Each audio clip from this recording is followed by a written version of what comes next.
Hello, ഇന്ന് ഞാൻ വന്നിട്ടുള്ളത് ഒരു കിട്ടു റെസിപ്പി ആയിട്ടാണ്. ഒരു ഒറ്റ ചേരുവ കൊണ്ട് ഉണ്ടാക്കാൻ പറ്റുന്നൊരു അടിപൊളി സ്നാക്കാണ് കേട്ടോ ഇത് നമുക്ക് ദിവസങ്ങളോളം സ്റ്റോർ ചെയ്ത് വെക്കുകയും ചെയ്യാൻ, ചീത്തയൊന്നും ആവില്ല. എളുപ്പമാണ് ഉണ്ടാക്കാൻ, നല്ല ടേസ്റ്റുമാണ്. അപ്പോൾ ഇത് ഉണ്ടാക്കാൻ വേണ്ടിയിട്ട് 1/2 കപ്പ് വെള്ളം ഞാനൊരു പാനിലേക്ക് ഒഴിച്ചിട്ടുണ്ട്. ഇതിലേക്ക് 1 ടീസ്പൂൺ ഓയിൽ ഒഴിച്ചു കൊടുക്കാം.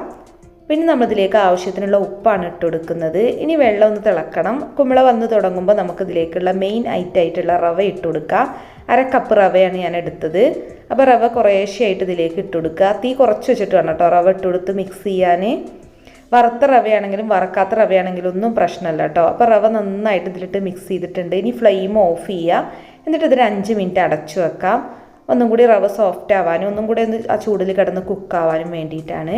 അപ്പോൾ റവ ഞാനൊരു മിക്സിംഗ് ബൗളിലോട്ട് മാറ്റിയിട്ടുണ്ട്. എന്നിട്ട് നന്നായിട്ടൊന്ന് കുഴച്ചെടുക്കുക, നമ്മൾ ചപ്പാത്തിക്ക് മാവൊക്കെ കുഴച്ചെടുക്കുന്ന പോലെ. പിന്നെ നമ്മുടെ കയ്യിൽ കുറച്ച് ഓയിലാക്കിയിട്ട് ഇതിൽ നിന്ന് കുറച്ചെടുത്തിട്ട് കുഞ്ഞു കുഞ്ഞു ബോൾസ് ആക്കിയിട്ട് എടുക്കുക. കുഞ്ഞു ബോൾസ് ആക്കിയിട്ട് എടുക്കുക കേട്ടോ, നല്ലത് കാണാനൊരു ഭംഗിക്കും. പിന്നെ ഫ്രൈ ചെയ്യുമ്പോൾ എല്ലാം ഒരുപോലെ നന്നായിട്ട് ഫ്രൈ ആയിട്ട് കിട്ടാൻ ഇതുപോലെ കുഞ്ഞു കുഞ്ഞു ബോൾസ് ആക്കിയിട്ട് എടുക്കുക. അപ്പോൾ നമുക്കെല്ലാം ബോൾസ് ആക്കിയിട്ട് എടുക്കാം. നമ്മൾ അടുത്ത അളവിൽ ഇത്രയും കിട്ടിയിട്ടുണ്ട് കേട്ടോ. അപ്പോൾ ഞാനൊരു ചെറിയ അളവിലാണ് ഇപ്പോൾ ഇവിടെ ഉണ്ടാക്കി കാണിക്കുന്നത്. നമുക്ക് വേണമെന്നുണ്ടെങ്കിൽ 1 കപ്പ് വെച്ചും 2 കപ്പ് വെച്ചിട്ടൊക്കെ ഉണ്ടാക്കാം. അപ്പോൾ എണ്ണ ചൂടായതിലോട്ട് നമുക്കിതിട്ടൊന്ന് ഫ്രൈ ചെയ്യാം. ഞാനിപ്പോൾ ഒരു മീഡിയം ഫ്ലെയിമിലിട്ടാണ് കേട്ടോ ഫ്രൈ ചെയ്തത്. നല്ലൊരു ഗോൾഡൻ ബ്രൗൺ നിറാവുന്നത് വരെയാണ് ഫ്രൈ ചെയ്യേണ്ടത്. ഇതുപോലെ ഇടയ്ക്ക് ഇളക്കി കൊടുത്ത് ഇങ്ങനെ ഫ്രൈ ചെയ്തെടുത്താൽ മതി. അപ്പോൾ നമ്മുടെ സ്നാക്സ് ഇവിടെ ഫ്രൈ ആയി കിട്ടിയിട്ടുണ്ട്. ഇനി ഇത് നമുക്ക് എണ്ണയിൽ നിന്ന് എടുക്കാം. പിന്നെ കുട്ടികൾക്കൊക്കെ ആണെന്നുണ്ടെങ്കിൽ ഇതിങ്ങനെ തന്നെ കൊടുക്കാം കേട്ടോ. പിന്നെ കുറച്ച് സ്പൈസി ആയിട്ട് കഴിക്കണം എന്നുണ്ടെങ്കിൽ നമ്മളിതിലൊരു കാര്യം കൂടെ ചെയ്യുന്നുണ്ട്. അങ്ങനെ ചെയ്ത് കഴിഞ്ഞാൽ അതിൻ്റെ ടേസ്റ്റ് വേറെ ലെവലാണ് കേട്ടോ. നമ്മൾ ചിറ്റൂസൊക്കെ കഴിക്കൂല, അതുപോലെ ആവും.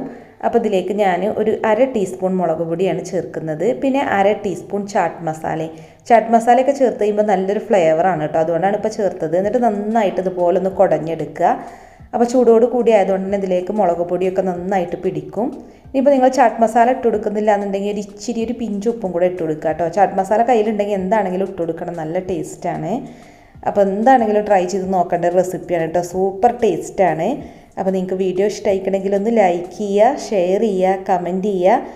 പിന്നെ സബ്സ്ക്രൈബ് ചെയ്യാത്തവരുണ്ടെങ്കിൽ ഒന്ന് സബ്സ്ക്രൈബും കൂടെ ചെയ്യണേ. അപ്പോൾ ഇതുപോലുള്ള നല്ലൊരു അടിപൊളി റെസിപ്പി ആയിട്ട് നമുക്ക് വീണ്ടും കാണാം. താങ്ക്